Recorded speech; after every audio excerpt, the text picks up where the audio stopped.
आप देख रहे हैं ग्रामीण एक्सप्रेस न्यूज। आज हम उत्तर प्रदेश के बलिया जिला के डूहा में उपस्थित हैं। यहाँ पे एक बहुत बड़ा मंदिर है और बहुत पुराना मंदिर है। इसी के बारे में थोड़ा सा हम जानने के लिए आए हैं। हमारे सामने जो बैठे हैं यहाँ के आचार्य जी हैं, इनसे हम कुछ जानने का प्रयास करेंगे।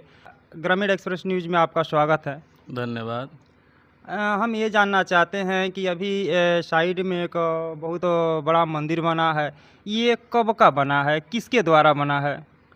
इसका जो है निर्माण पूज्य गुरुदेव स्वामी श्री ईश्वरदास मौनी बाबा जी महाराज के द्वारा हुआ है, जो अद्वैत शिव शक्ति परमधाम के संस्थापक हैं।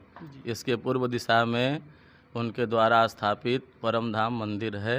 उनके द्वारा ही इसमें 12 ज्योतिर्लिंग की स्थापना हुई है। और बगल में महाशक्ति पीठ है, जिसमें महादुर्गा, नवदुर्गा, 10 महाविद्या और पवन सुत हनुमान और काल भैरव जी का मंदिर स्थापित है। इसमें देखा गया है कि जो कॉलम बनाया गया है, ईंट का कॉलम बनाया गया है, ये कितना पुराना बनाया गया है?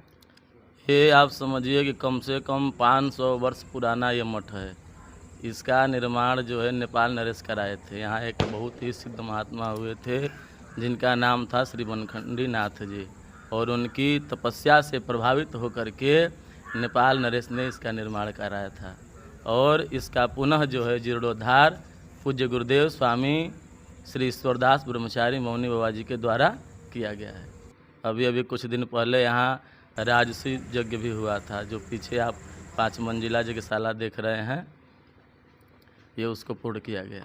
हाँ, ये जो यज्ञशाला दिखाई दे रहा है, ये कहीं बहुत लंबा चौड़ा यज्ञशाला है। इसमें बहुत ज़्यादा खर्च हुआ होगा। और कितने दिन में बना और कितना खर्च हुआ था इसमें? इसका तो निर्माण समझिए कि कम से कम 2 महीना लग गया इसको बनवाने में, और खर्च जो है करीब 2 करोड़ रुपया लगा है इसमें। और इसमें 108 कुंड हैं और 108 लंबा चौड़ा ये यज्ञशाला है।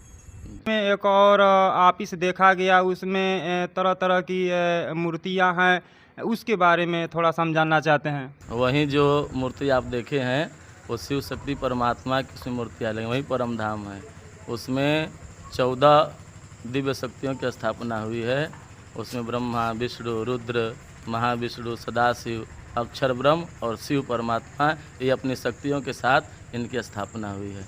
कुल मिला के 14 मूर्तियाँ उसमें हैं। उत्तर प्रदेश के अंदर बलिया के अंदर ये जो डूहा बिहरा का स्थान है, कहीं ना कहीं लोकप्रिय पॉपुलर रहा है।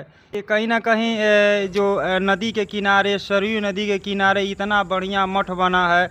यहाँ कितने दूर से लोग आते हैं पूजा पाठ करने के लिए। और मतलब नवरात्र में हो गया या यज्ञ होता है तो कितना भीड़ लगती है? बहुत करीब समझिए कि लाखों की भीड़ होती है, और हर प्रदेश से लोग आते हैं। महाराज जी के शिष्य लोग हैं। आप इधर जाइए, सिलीगुड़ी में, छत्तीसगढ़ से, माने महाराष्ट्र से, अनेक प्रांत से लोग आते हैं। यहाँ पे देखा गया कि ग्रामीण क्षेत्रों में इतना बढ़िया मठ है और इतना बढ़िया बढ़िया प्रतिमा लगा है। शिवलिंग हमको दिखाई दिया, 12 शिवलिंग। उसके बारे में थोड़ा सा बताने का प्रयास करेंगे जी। वो जो 12 देख रहे हैं वो 12 ज्योतिर्लिंग है जी। हमारे इस पूरे भारत में 12 ज्योतिर्लिंगों का स्थान है, और उनको जो है मंत्रों को द्वारा ही स्थापना कर दी गई है। जो मान लीजिए जैसे वाराणसी में देखिए काशी विश्वनाथ जी हैं, वो भी 12 ज्योतिर्लिंग में ही आते हैं। जो दूर जा कर के उनका दर्शन नहीं कर सकते हैं, तो ऐसी मान्यता है कि मंत्र के द्वारा भगवान जहाँ आवाहन किया जाएगा वहाँ जाएंगे। तो मंत्रों के द्वारा आवाहन करके यही 12 ज्योतिर्लिंग बना दिया गया है कि आप भारत में अगर 12 ज्योतिर्लिंगों के स्थान पर जाकर दर्शन नहीं कर सकते हैं, तो यहाँ आएंगे, दर्शन करेंगे, तो वहीं फल आपको मिलेगा।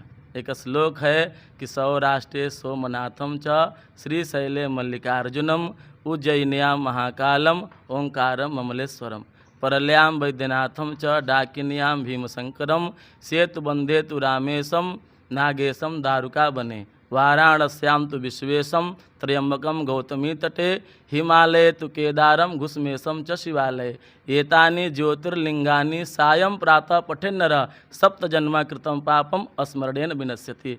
इनका स्मरण करने से हमारे जो 7 जन्मों के किए गए पाप हैं सब समाप्त हो जाते हैं। जब यहाँ पे यज्ञ होता है, बड़ी बड़ी यज्ञ होती है, तो श्रद्धालुओं के लिए यहाँ पे व्यवस्था कैसी रहती है? श्रद्धालुओं के लिए प्रसाद मिलता है और भंडारा रोज चलता है। हाँ, दोपहर में भंडारा चलेगा, शाम को भी भंडारा चलेगा। और भक्त यहाँ के रहते भी हैं, उनके लिए भी आप इधर देखे होंगे एक पर्यटक स्थल बना हुआ है, उसमें सैकड़ों लोग रह सकते हैं। इधर भी बना हुआ है, यहाँ के लोग रुकते हैं और प्रसाद लेते हैं, शाम को कथा श्रवण करते हैं, दिन में यज्ञ मंडप में भाग लेते हैं और यहाँ अपना निवास करते हैं। इसके कुछ दिन पहले सुना गया कि यहाँ पे बहुत ज़्यादा दिन भंडारा हुआ और बहुत बड़ी यज्ञ हुई थी। उस यज्ञ का हम नाम जानना चाहते हैं और उस यज्ञ के बारे में जानना चाहते हैं। यह जो यज्ञ हुआ है वो राजसूय महायज्ञ के नाम से हुआ है। ये 40 दिन तक चला है। ये बहुत बड़ा यज्ञ कलयुग में प्रथम बार हुआ है और अनेक और युग में, जैसे इसको युधिष्ठिर जी किए थे, राजा हरिश्चंद्र किए थे, लेकिन उसके बाद ये यज्ञ बंद हो गया था क्योंकि इसमें बहुत खर्च होता है। जो धनवान होगा, जिसके पास धन होगा, वही इस यज्ञ को कर सकता है। तो हमारे महाराज जी तो महाराजा थे, इनके अनेकों भक्त जो है संपन्न थे, सब लोगों ने दान दिया और यह यज्ञ जो है निर्विघ्न रूप से संपन्न हो गया। उसमें कितना दिन भंडारा चला था श्रद्धालुओं के पूरा लिए? 40 दिन तक चला था। 40? रोज प्रतिदिन समझिए कि 10,000 की संख्या में लोग भंडारा पाते थे और अंतिम दिन तो लाखों की भीड़ हो गई थी और सबको प्रसाद मिला है, कहीं कोई कमी नहीं हुई। यहाँ पे भीड़ कैसे आप लोग मैनेज किए? मैनेज यहाँ अनेक परिसर हैं, सामने देखिए, पीछे देखिए, चारों तरफ व्यवस्था की गई थी और इसके पीछे स्टैंड बनाया गया था जहाँ सैकड़ों गाड़ियाँ खड़ी हो सकती हैं।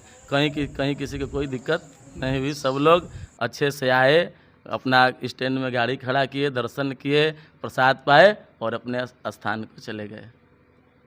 हम यहाँ के आचार्य जी से मिले।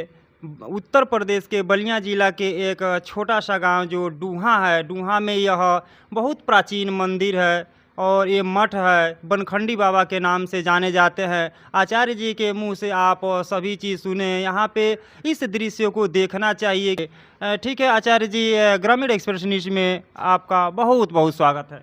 धन्यवाद आपका, धन्यवाद।